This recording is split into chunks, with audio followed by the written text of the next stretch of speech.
Welcome to the Paranormal Stakeout radio TV show with Larry Lawson. As a former career law enforcement officer and law enforcement educator, Larry focuses on the use of tried and true law enforcement investigative techniques in conducting paranormal investigations.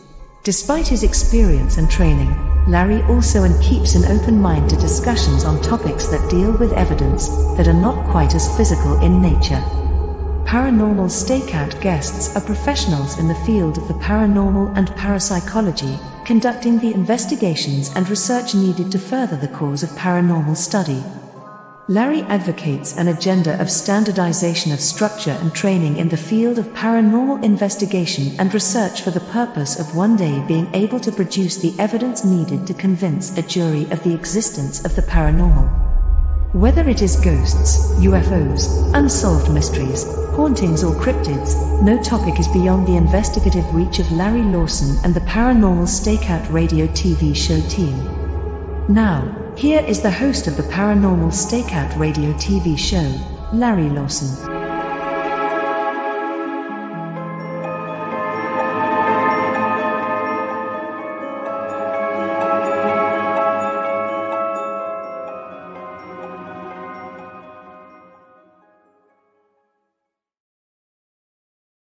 Hey everyone, welcome back to Paranormal Stakeout. I'm your host, Larry Lawson, coming to you from our command post in beautiful Vero Beach, Florida. And I say beautiful, but we haven't seen the sun much lately. We've had over 10 days of heavy rain, and hopefully that's going to break this weekend so we can have some sun for a change. But I want to thank everybody for being here, joining me back on the show.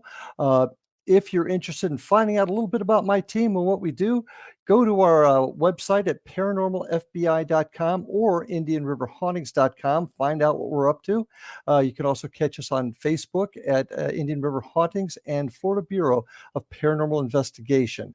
You can also check out our YouTube site where we have all the videos of our investigations and events, and that's at Indian River Hauntings 2341. Now, love to hear from you folks. So when you can, drop me a line at ghostguy@paranormalstakeout.org. That's ghostguy@paranormalstakeout.org.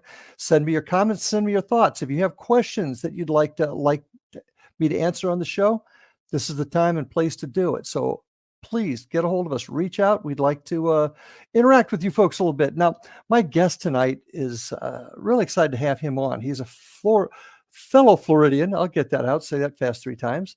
Fellow Floridian. He is an author of everything that's science fiction, horror, and paranormal history. He's been doing this for about 3 decades. He really focuses on the legendary beasts of different areas. He's written things about Florida. His latest book, Eerie Appalachia, is out right now. He's on the radio a lot. You've seen him on Coast to Coast, the X Zone.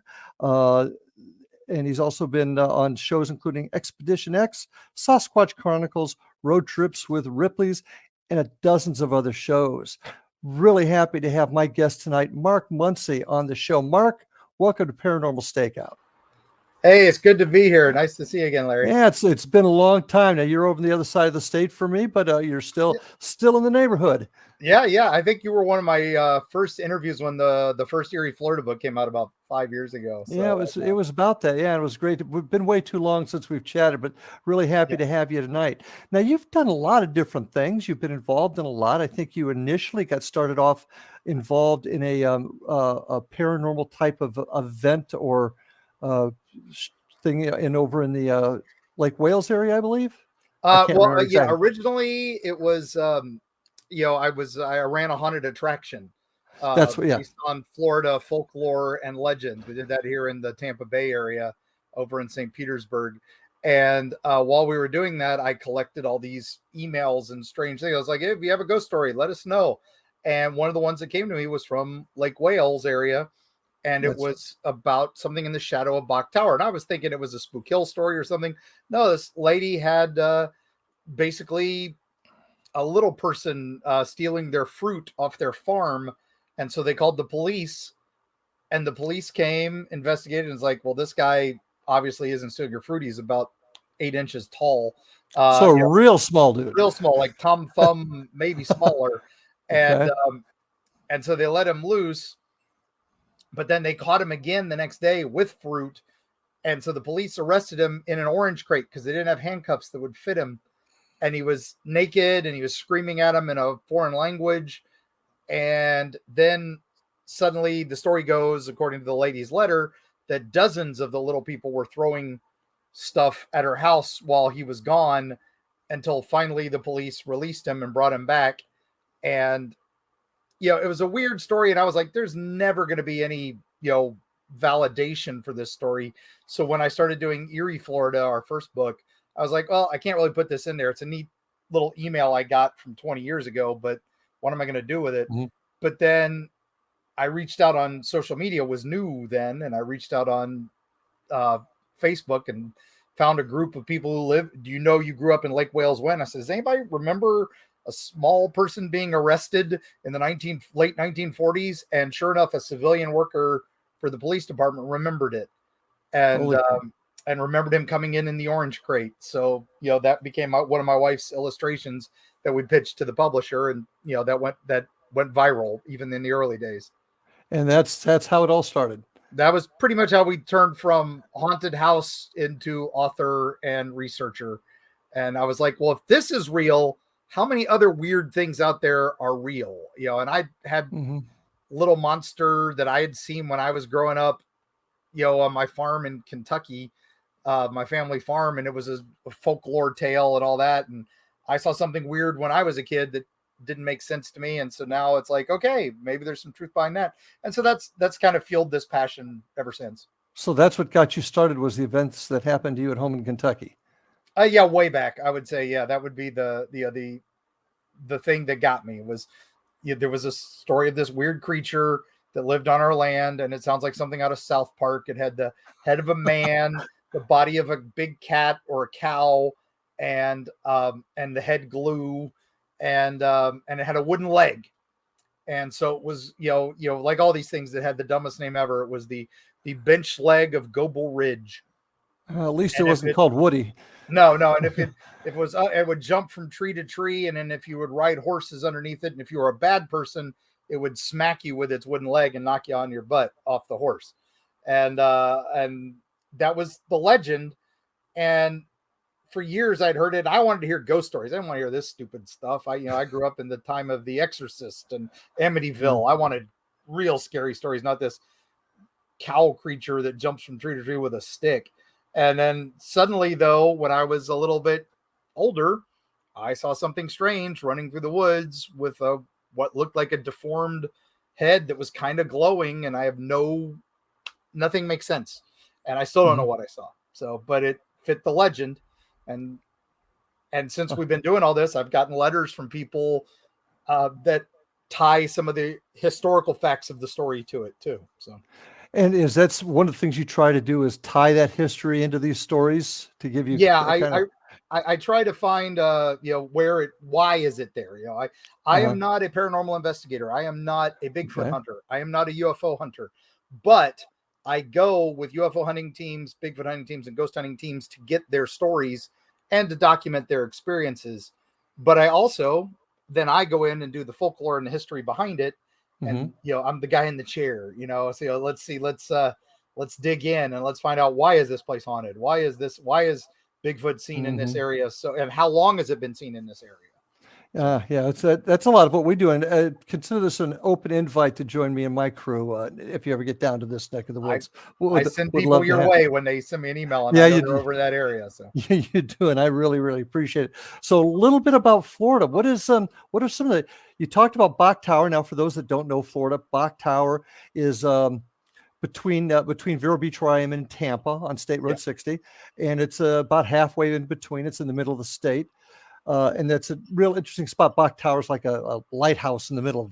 Yeah, it's a guy named Andrew Bach built this giant tower. He was a millionaire, and it was a garden he built, and it was one of the highest points in the peninsula of Florida, a whopping 223 feet above sea level. They call it Iron Mountain because Florida, that's as big as we got.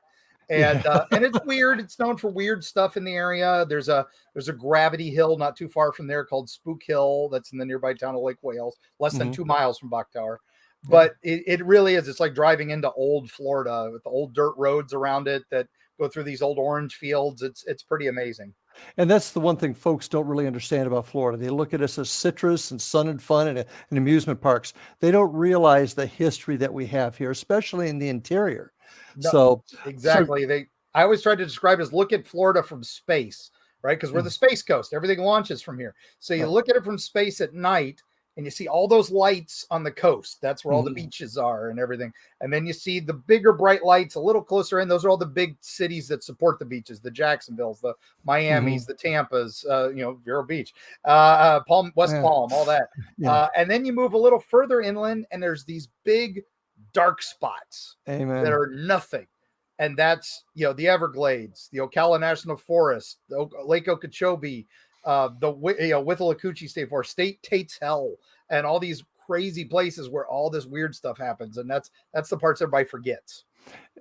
And then when you add the actual history to these stories, it gets even more amazing. And sometimes the history is crazier than the stories. Exactly. So, sometimes it's way weird.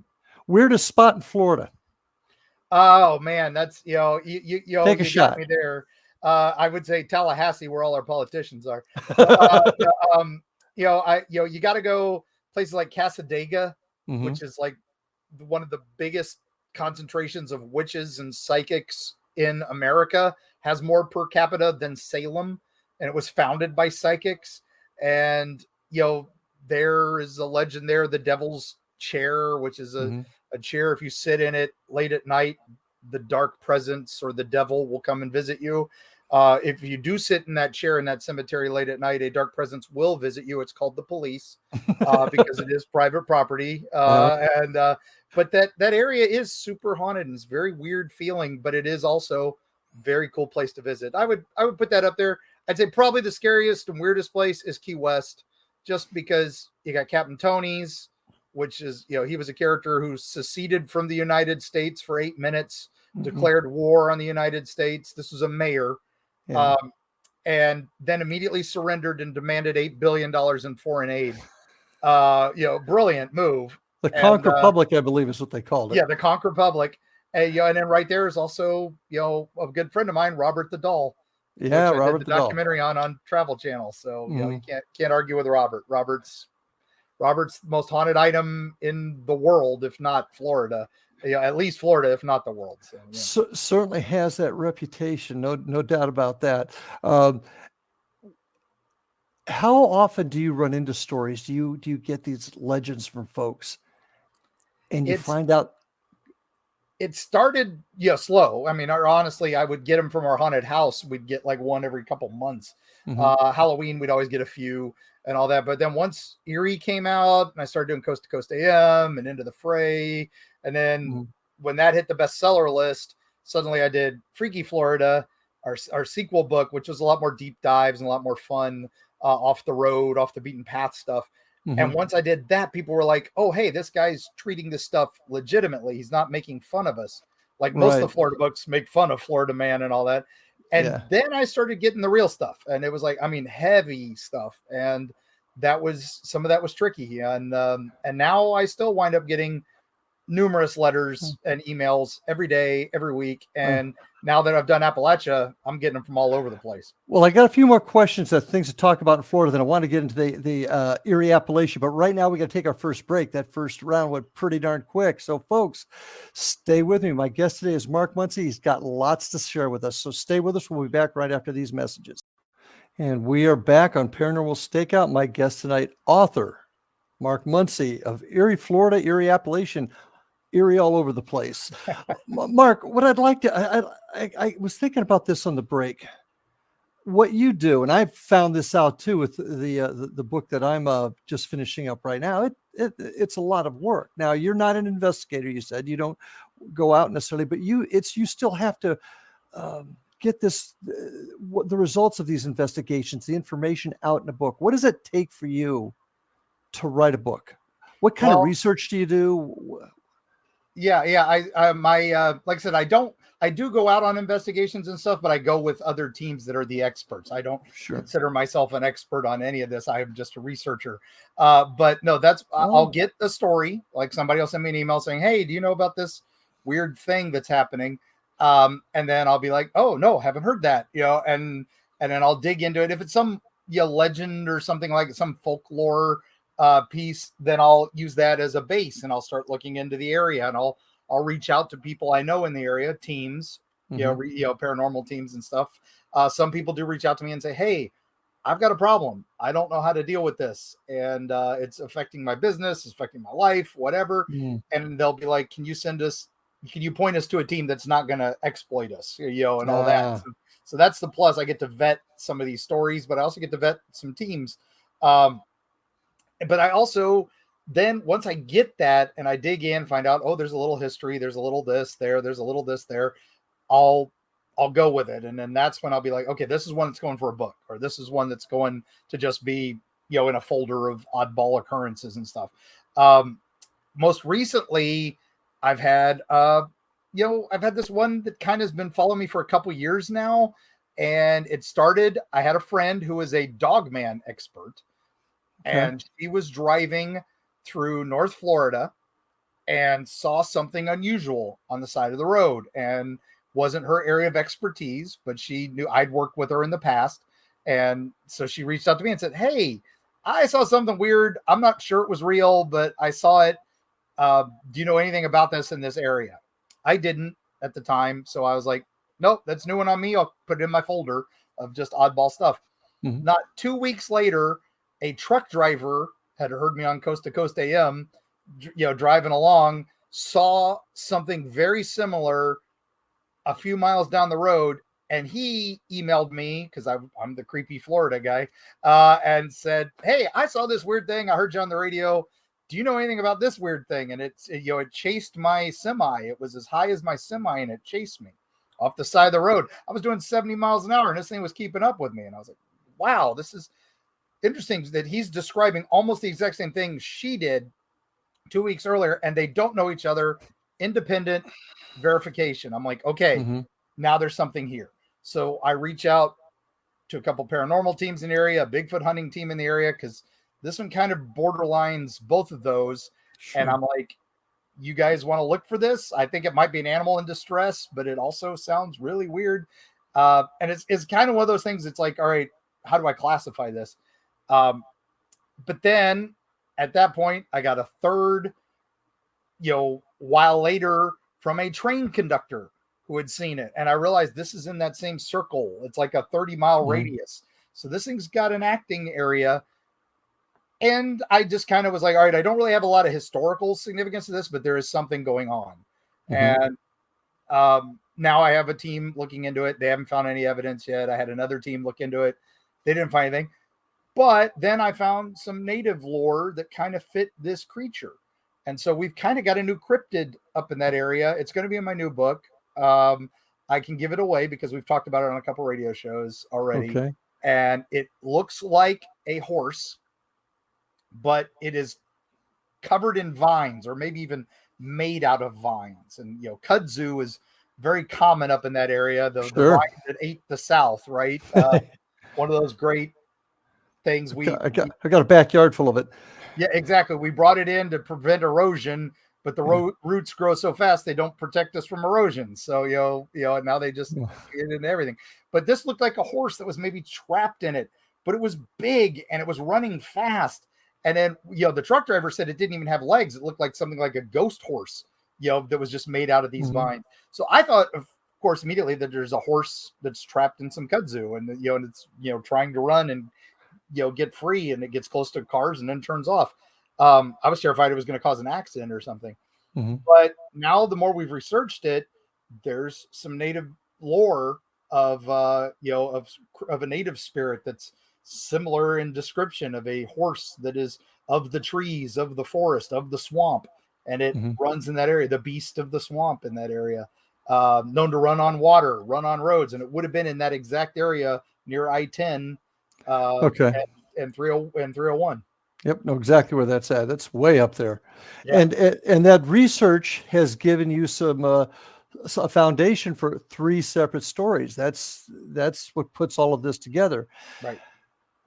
And I think that's significant. I find it significant anyway. But do you have situations? You mentioned briefly something about people coming up with stories on occasion? Do you have that very often where folks just are trying to get their name out there and they're unethical? They give you some bull story about.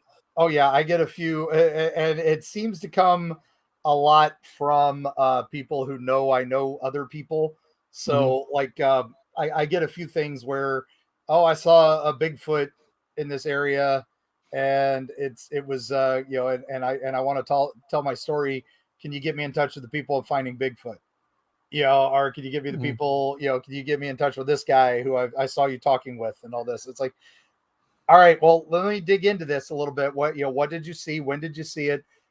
And then, do you have any corroboration? All that. I'm not discounting anything. I'm like, just please document this. Go to the BFRO website, put it in. Tell me, tell them what you saw and all this. And then 9 times out of 10, they're like, I don't want to do that. I'm afraid. It's like, okay, you got to document it before we can document it. Yes. We want to share the data. And some people, you can tell they want to be on TV. But for the most part, the ones that are like, all right, look, I don't want to, I don't want to sound crazy, but and that's that you're like, okay. But they're willing to talk about it. They're willing to tell you about it. I don't want to tell anybody because I don't want to sound like I'm crazy, but I'll talk to you on your radio show. I've had those individuals on here. I'm afraid about being called crazy, but let me tell you about it for the whole world to hear. Yeah. And it's, and that's okay. I mean, you can tell when somebody's, telling you something and they got goosebumps on their arms and they're, shaking, you're like, okay, something stirred them up, and I don't like to use the term paranormal or supernatural. Okay. I like the term preternatural, stuff we don't understand yet. These are things that we might understand someday. We just don't know right now. It's, things like chiropractic medicine. In some medical fields, they still don't think it's real. They think it's voodoo, and it's not allowed to be taught in a lot of medical schools, but it gives people relief. It helps people. I think this is the same type of field. This is stuff. A lot of people don't believe it. A lot of people, scientific community, but now we're getting, government studies on UFOs, and we're getting, there's a lot of, quantum entanglement, stuff like that is starting to make sense. Some of these dimensional theories and stuff like that. So I'm like, hey, ghosts and monsters are just a short click away from all that. So that brings up an interesting question to ask you. What is your theory about all this? Obviously, you've been writing about this. People have talked to you about their stories. You've researched them, found some credence in what they're saying. What's your theory about what you didn't call it paranormal? You called it preternatural. Preternatural. Yeah, the supernatural, the preternatural one generation becomes the natural of the next. Okay. And I think these are people seeing things they don't understand. People are experiencing things that makes no sense to them because it doesn't fit our little perfect, boxes. And now we're starting to realize, okay, things don't make sense. Like we're seeing stuff come out of black holes. As far as I, grew up, black holes was a thing nothing ever came out of, but now we have evidence they're spitting stuff back out. So they don't work the way we thought. And that's what's going on now. These are things we thought worked one way. Maybe they don't. Maybe they work something different. So, are they from another dimension, another time, another place? And I can't say that, but I hope someday that we figure it out. So, do you think it's real? And what I mean by that, people see things they don't understand, and I saw something I didn't understand. I've seen a few things I don't understand now. Going with these teams, I'm like, okay, that's something that happened. We have that on tape. And that's crazy. We were in a haunted location with some YouTubers they were doing a haunted event, a Halloween event in the haunted house. It's the May Stringer house in Brooksville. One of the most haunted locations. People line up for years to get, investigations there because so much evidence comes out of it. They were doing a haunted house in the haunted house, and I got to take a couple YouTubers in for a preview night because, hey, I'm Mr. Florida. Let's take them to the haunted house. We got up in the attic, the area where Mr. Nasty is, the ghost up there. And everybody else had left the house. It was just 4 of us up there. And I closed that door to the attic and, locked it so we could be in there and filming. And they're all filming. We're talking about the ghost. Nothing's happening. And then we're about ready to just wrap it up.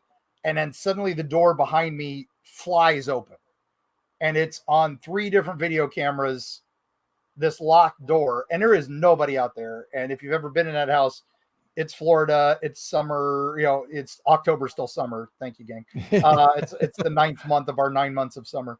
And there's no wind. The windows are all sealed up, and the air conditioner wasn't on. We were all sweating up there. So what blew that door open? I don't know. And 4 different video guys got it on camera. Or 3 different video guys got it on camera. And how do you explain that? So, yeah. And how do you explain?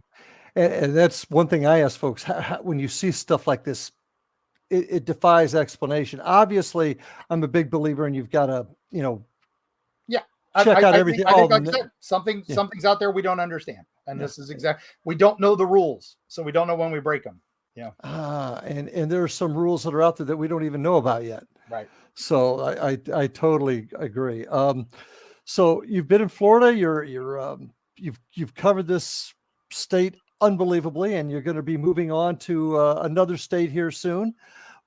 But we're about ready to take our next break, and I want to start talking about your latest book. And I kind of am interested in it. It's about the Appalachian Trail. I've hiked parts of the Appalachian in my younger years. Can't do it now, but I would really like to chat with you about that. How long did it take you to write Eerie Appalachia? Eerie Appalachia took a couple years. Most of my other books took about a year. This one we lucked out. Well, it wasn't really a luck out because we started it. We were going to do a much shorter book, just the heart of Mothman territory. But then 2020 happened, the world ended, and that gave us a year and a half to drive up and down the Appalachian Trail and talk to a lot more people. Yeah. So. Well, that's great. Well, when we come back after this break, we're going to start talking about Eerie Appalachia. So stay with us, folks, with my guest, Mark Muncy. We'll be right back. And welcome back, folks, to Paranormal Stakeout with my guest tonight, not host, but my guest, Mark Muncy. And really happy to have you on here tonight. Anxious to hear about your new book, Eerie Appalachia. Like I said before the break, kind of got a fondness for the area. I've spent some time hiking through there. I've spent some time on the West Virginia-Ohio border in Mothman Town. So that whole area just intrigues me, and the history and the legends that come out of there. Tell us about it. Tell us about this book. Well, the way it started was I was doing another Florida book, and it was going to be focused on UFOs and aliens this time because I'd done the first book, second book, they kind of skirted around them. The third book was all ghosts because I'd been on a couple of the ghost TV shows. So I became Creepy Florida. And so this one we had pitched as a UFO book. But then while I was researching it and I was getting emails, the Navy first released the footage of the Tic Tacs and all that. And I started getting emails from a group of people who had a sighting back in the 60s in South Florida near what was called the Crestview incident. And it was where a big ship, a saucer with like a turret, and a bunch of smaller ships that looked like the Tic Tacs had buzzed a school, and hundreds of witnesses, kids, teachers, everything, all saw it. They all got in, after the things flew away, they got interrogated by government men who came, military men, and they all told them, it was helicopters on maneuver, so forget it. So that's what kept this from becoming like the next Roswell. The newspapers all said it was helicopters, so it went away. And all the kids thought they were crazy until that Pentagon briefing, and suddenly those videos start showing up. And suddenly these kids are like, I wasn't crazy. That's what I saw. And they start, hey, let's email that Creepy Florida guy. And, and I started interviewing them. I started collecting their interviews because that was going to be for the next book.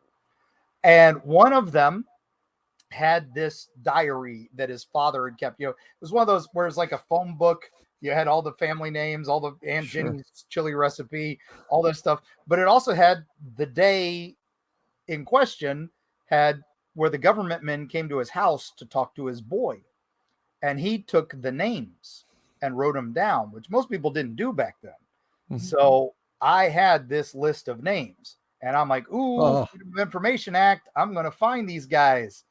And so I get down there. He's going to show me the thing. He doesn't want to get rid of it because it's, family memento, and understandably.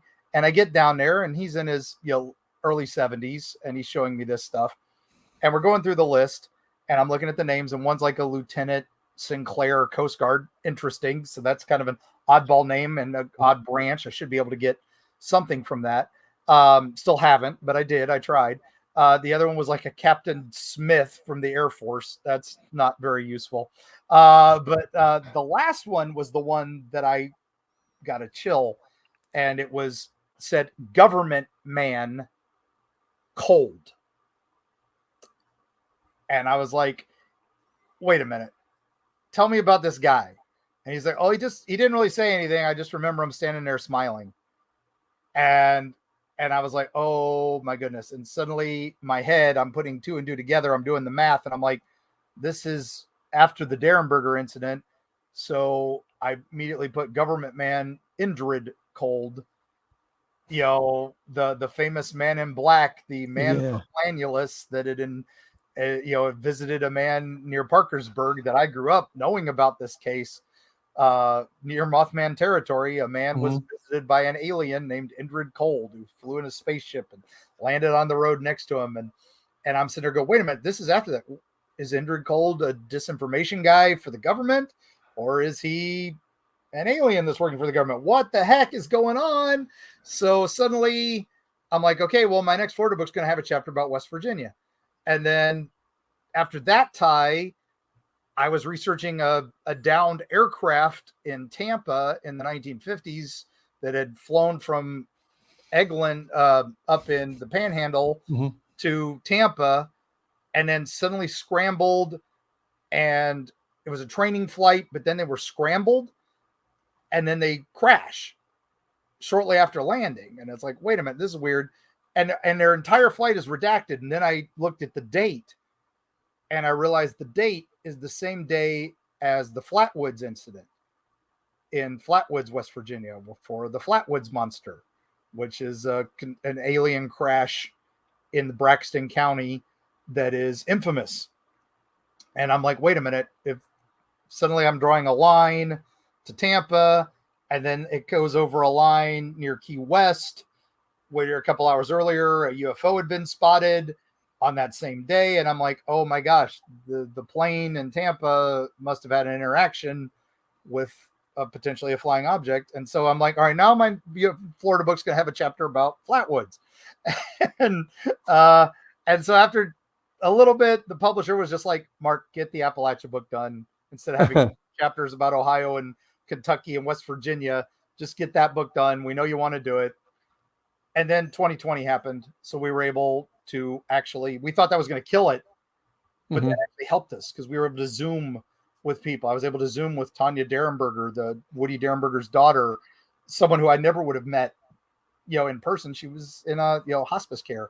And thankfully, she just passed away recently. So I got a lot of information from her for that book, and even more beyond that. And then a lot of other families I was able to reach out to more families and get more and more crazy little Holler monster stories, which worked out great because I was able to do podcasts and interviews and get the word out that I was looking for these things, and more people started sending them to me. So it totally changed the direction of the book, which was awesome. And how many stories did you end up with roughly? I probably have a folder of about 75 to 100, somewhere between 75 and 100 stories, of which about 30 made it into the book. And then a bunch were coastal stories, didn't really fit the mountain range. And we did decide to focus on the entire mountain range and the Appalachian Trail. So we start in Alabama and go all the way up to Quebec, actually. So. Oh, wow. Okay. All right. Which area did you find of that entire trail, that entire route? Which area had the most activity, and what kind of, I don't want to give away all your book, but I want to. The focus is the heart of Appalachia, which is pretty much the Mammoth Cave area, which is most of the Ohio Valley and West Virginia, Kentucky, Ohio, that tri-state area is the bulk. Although we did get a lot of Tennessee, a little bit of those western North Carolina, and Pennsylvania had a lot, and so we were able to focus on those areas because they had more what we were looking for. A lot of Ohio snuck in. A lot of people don't think of Appalachian Ohio, but that southern Ohio is totally the Appalachians. And yes, I say Appalachia. I do say Appalachia, depending on which part of the Mason-Dixon line we're talking about. So, yes, it's okay either way, gang. You can say it whichever. Just make sure you find out what part of Appalachia you're in. Well, obviously, when I think of that whole area, the first thing would come to my mind would be cryptids, or Bigfoot. Is that mostly the types of legends you got out of there, or were there ghost stories? A bit of both. I mean, we did a lot. We do a whole chapter on the various Bigfoot of the mountain range, the Sasquatches, everything from the Apple Devils to the Minerva Monster, which is in Ohio. My favorite is Orange Eyes. He's like the alpha of all the Bigfoots. He's huge, and no other Bigfoot matches him. And he's in Pennsylvania. So there were the White Fangs, which are more albino looking ones. So we did a lot of Bigfoot. The cryptids are my favorites. So you also got the ones that kind of blend. Are they cryptids? Are they aliens? Are they pan-dimensional beings? And that's you got your Mothmans. You got your Flatwoods Monster, the Frametown Monster, which I think is the Flatwoods Monster just out of its armor. The Grafton Monster, the Loveland Frogmen is one of my favorites, where this guy sees a frog on 2 feet that's like 4 feet tall. He chases it, or he's kind of like surveilling it. He's following it, and suddenly it's talking to 2 more, and then one of them pulls a magic wand and shoots lightning at him, and then that's it. That's when he runs. I'm like, he didn't run from the giant frogs. He runs when it pulls a magic lightning wand at him. And then 2 cops see it decades later. It was kind of one of those folklore stories that nobody thought about. Oh, suddenly a cop sees it. Sees the frogman. Yeah. And then 2 weeks later, his partner sees it, but kills it. And it's like, oh, it was a tailless iguana. It wasn't a frog. So stop bothering my partner. And everybody's like, oh, where's the body? Oh, I threw it away. So I think he was just covering his partner was getting in trouble for seeing this creature that somebody had seen 20 years prior that he didn't even know about. He didn't even know the legend. Wow. So it's fascinating. It's neat. And they recanted their story, but then later they recanted the recant, and then recanted their recant. And it's like, it's one of those. Well, just on the quick cop side, spending 40 years on the job. When I first came on, you didn't talk about this at all because your boss had said you for a fit for duty psych eval. Yep. But now we talk about it fairly regularly. I mean, it's out in the open. So when I hear stories of cops seeing things, that gives it some credibility, because for them to talk about it takes a lot. Yeah, so. Exactly. And then, and that's, we talk about, but you also talk about ghosts. One of the most historical ghosts in West Virginia is the Greenbrier ghost. This is a lady her name was Zona Hester Shue, and a young boy finds her tragically dead at her house. And so he goes to find her husband. The husband comes back. He's distraught. His young bride is dead on the floor, and he's just holding her tight, won't let her go. The doctor comes and says, oh, she died of a prolonged faint, which we would call a heart attack nowadays. Okay. But back then that's what it was. But the husband is so distraught. He won't let her go. Ties a special scarf around her neck, her favorite scarf. And then they have the viewing in the, in the living room, because that's what she did. It wasn't the living room then, it was the parlor. And then he won't even leave her side. He's so distraught. They bury her. But then the mother, a couple days later, sees the daughter's ghost, comes to her and says, I didn't die naturally. I was murdered. And my husband has a different name. His name is Trout. And, none of this makes sense. But she goes to the prosecutor and says, I think this is suspicious. I think something happened to my daughter. The ghost of my daughter came and told me this. And he's like, well, we can't, say ghost did it, but I'll look into, some things, and finds out, the guy did have a previous wife under a different name. His name was Erasmus, but then his real name was Trout. It was what he was known as. And his previous wife had died when he had accidentally dropped a rock on her head while they were fixing a chimney. And then they find he had a previous wife to that had mysteriously died falling off of a ladder and breaking her neck. So that was enough to exhume the body. Well, and put a hold on that because I want to hear the end of the story, but we got to go to our last break. So folks, stay with us. Mark's going to finish the story about the lady who got a rock dropped on her head. So we'll be right back after these messages. And we are back for our last segment. Boy, this is going quick. So many stories, but before we get going too far, folks, I want to let you know, remind you to check us out at paranormalfbi.com and indianriverhauntings.com if you want to see what our team is doing. Also, our YouTube page at Indian River Hauntings 2341. Send me messages at ghostguyparanormalstakeout.org if you want to share some information, ask any questions, and obviously check out all the great programming on the X-Zone Broadcast Network. Go to xzbn.net, and see all the terrific shows that also accompany Paranormal Stake on there. Mark, how can folks get a hold of you? How can they find you? You can find me at eerieflorida.com or eerietravels.com because we've expanded our range now. You can listen to our podcast, Eerie Travels. We're on twice a week on all the major podcast platforms. And you can find my books in any Walgreens or Cracker Barrel in the state of Florida. I'm very proud of that. And you can also find our books anywhere, books are sold. Just look for me. And we've got Eerie Florida, Eerie Appalachia. What else in the Eerie line? Well, like the Eerie Travels podcast, we've hit everywhere now. So we're moving up northeast. Our next book is Eerie Southeast, which is all the coastal stories that didn't quite fit the mountain range of Appalachia or Appalachia. So they're like North Carolina down to back to Florida. We're going to put our new monster in there. We've dubbed him the Kudzu Kelpie. And this is the I-10 horse-faced one, right? I-10 horse monster. Yeah. Okay. So I like calling him the Kudzu Kelpie. So that'll be in the new book. And we've had a lot of fun with that. My wife's finishing up the illustrations on that now. So she always brings these monsters to life because they won't pose for anything but blurry photos, those divas. And folks, take a look at these books because not only do you get to hear the legends, you also learn the history. And folks, if we forget our history, we're going to mess up our future. So know our history, read about the history, read about the legends. These books are a great place to do it. Now, getting back to the story, so we've got a woman whose ghost comes back to her mom and says murdered. Mom finds out ex-son-in-law had a wife before that died mysteriously. Somebody dropped a rock on her head or almost did. Yeah.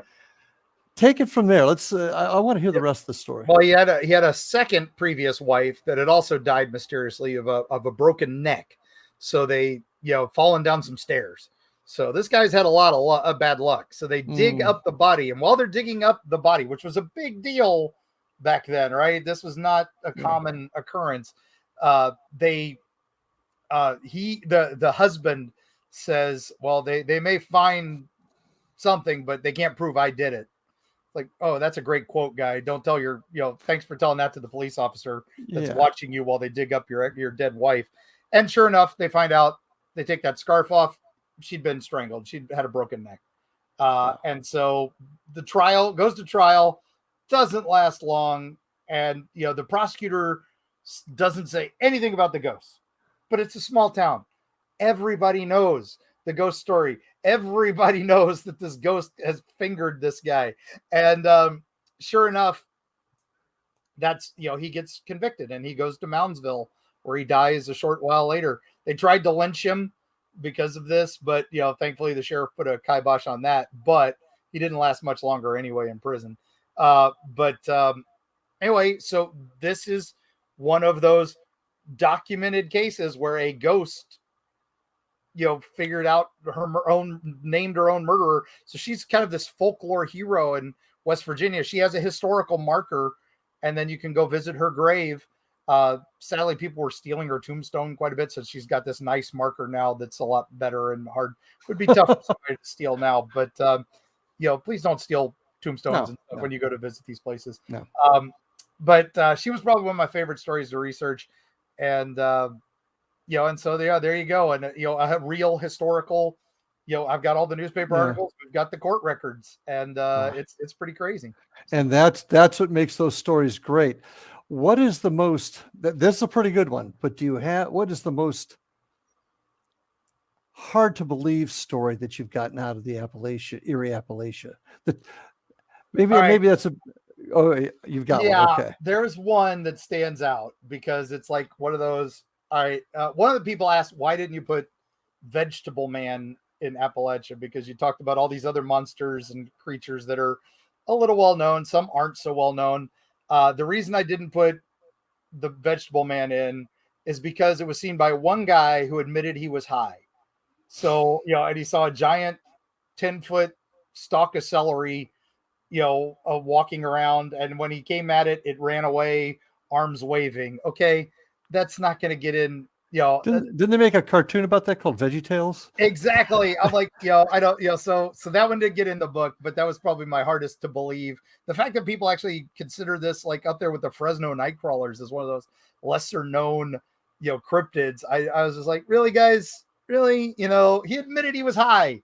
Come on. It's now the one the Florida one that is hard to believe is real.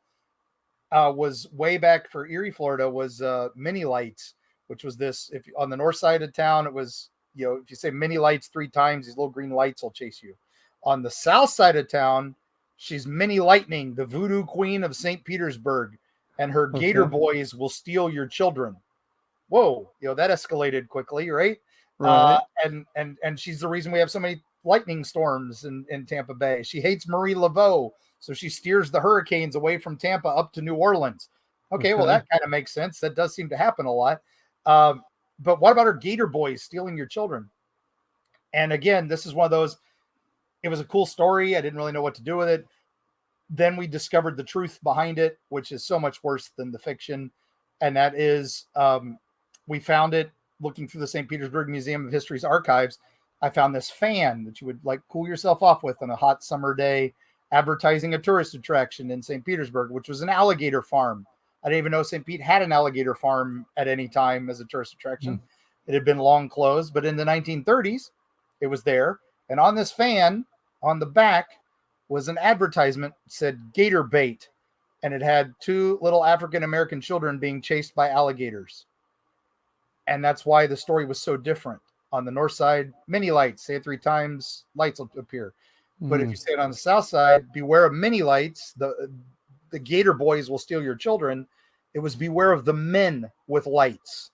The gator boys, they'll steal your children. They were actually from the gator farm stealing African-American kids and poor kids and throwing them in the gator farm to entertain tourists. So there's your history behind the legend that's so much worse than the legend. And that's what happened. Oh man, that's what happens sometimes. Real. Yeah. And, that's not how they got closed. They got closed because they went out of business.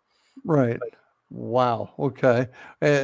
That's history. So important. Ever been scared? Have you ever come across something that just flat scared the bejeebers out of you? Yeah. There was one location that I went to investigate. It was during Appalachia. I was normally my wife comes with me or somebody comes with me. I'm epileptic, so I'm not supposed to drive alone and all that. But there was just one day I had to get to this one location. My wife couldn't leave. And I'm like, you know what? I'll be careful. I'll drive short distance and go to this place. And it was down a couple little holler roads, hollows and hollers are little roads into valleys, and they're well protected by the people who live there and all this. And this one family had sent me this story about this creature that they had, been part of their family for generations, called the Rat Man. And they would leave him offerings, and he would do nice things and keep the crops growing and not steal their animals and all this. And I went to meet the family and to see the shrine they had to him. And as I went there, the 2 family members who had emailed me and told me the story, they were kind of younger and all this. And the lady from across the holler, she came over and she was talking, well, who is this crazy guy with the Florida tags? At the holler. And then suddenly they said, oh, we're talking about Rat Man. And she got up and just walked right out. And I'm like, oh, okay, I guess she doesn't want to talk about it. And then she came back with a shotgun. So it was time to go. And I'm like, the one time I don't have my wife here, and I might get shot before I leave. So, but I made it. I'm here. So, unless I'm the Greenbrier ghost. Nothing paranormal about a shotgun. It just, ooh. Yeah. That was the time I was the most scared. So yeah, that's, Just as a side note, we have a rat man right here in Indian River County also. Legend of that. So if you ever want to chat about that, I'll be happy to. I would love to. So okay. We'll make a note of that. So. Okay.